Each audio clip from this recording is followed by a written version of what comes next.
sẽ giảng họ.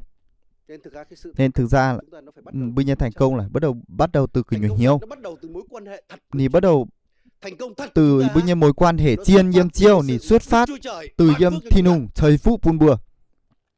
Nên tôi muốn nói với anh Nên chị giờ em con thấy, bùa miệng một tỏi hay này. tôi có một cái bài giảng nói Nhưng mà bài giảng giàu hơn này. là khi nói về tiền bạc có Khi rất con nhiều thành người nhàn quý xin, tiền.